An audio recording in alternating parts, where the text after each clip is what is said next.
Good morning.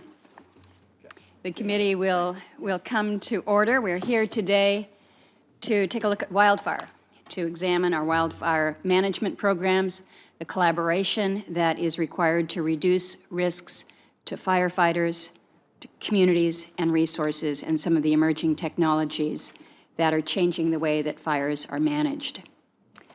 We're now well into the 2017 fire season. It's certainly a very active one. My friend from Montana, I think, is going to share some of what is happening in his state this morning, and I think it is appropriate to recognize the heroic acts of the men and women who fight these fires throughout the season, and to recognize the loss of a firefighter in Montana. Senator Daines. Madam Chair, thank you. I'll talk about it in my remarks, but we lost a firefighter last night in Montana. That's what I understand. It's our second fatality in 2 weeks in Montana, firefighters. Well, know that our hearts and our prayers are with the families, but again, this speaks to the realities that we face with our wildland fires and with our fires around the country, that this is dangerous and unpredictable work. And again, our thoughts and our prayers are with those who are serving. As of August 1st, nearly 39,000 fires have burned almost 5.5 million acres of land. For comparison's sake, this is an area about the size of the state of New Hampshire.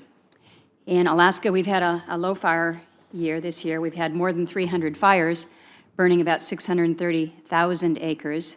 It's a lot of land, but it's below normal for us in Alaska, so we're certainly not complaining. Just 2 years ago, back in 2015, over 5 million acres burned in Alaska alone. And Mr. Maish, as from the state of Alaska, certainly knows and understands this all too well. Nationally, 2015 was one of the worst seasons on record, stretching nearly all year and burning over 10 million acres in total. This committee has spent a lot of time, a lot of good work, working on legislation to address the consequences of wildfire. We'll continue that work until we arrive at legislative solutions, hopefully sooner than later. What we really need is a comprehensive solution that addresses both wildfire budgeting and forest management. We need to tackle both of those at once, because we know the wildfire problem is not just a budgeting problem, it's also a management problem. Last year, my ranking member, Senator Cantwell, along with Senator Wyden, Senator Risch, Senator Crapo, joined me in putting forward a comprehensive solution to address both challenges. We called this the Wildfire Budgeting Response and Forest Management Act. And our proposal included a fiscally responsible fix to permanently end the destructive practice of fire borrowing. We required Congress to provide resources to the agencies up front, enough to cover 100% of the average annual cost of firefighting over the previous 10 years, while allowing for a limited cap adjustment when we experience those truly catastrophic years.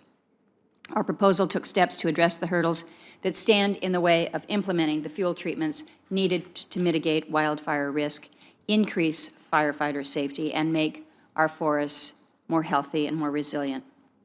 We would have increased the use of technologies such as drones and GPS trackers and fire risk mapping, and made needed investments in community wildfire protection plans as well as FireWise programs. We know that our wildfire strategy needs to include all of these important pieces of the wildfire management puzzle, and we know that other members on our committee also have good ideas that need to be considered. Well, our hearing today is focused on oversight of wildfire management programs and the use of technologies.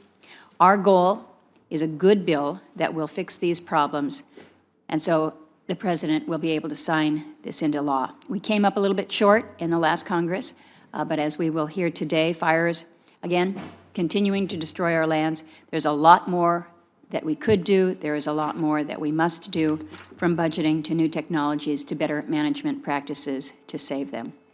Again, I want to thank all of our witnesses for being here today, and particularly extend my appreciation to Chris Maish, Alaska's state forester. And with that, I will turn to Ranking Member Cantwell for your opening remarks.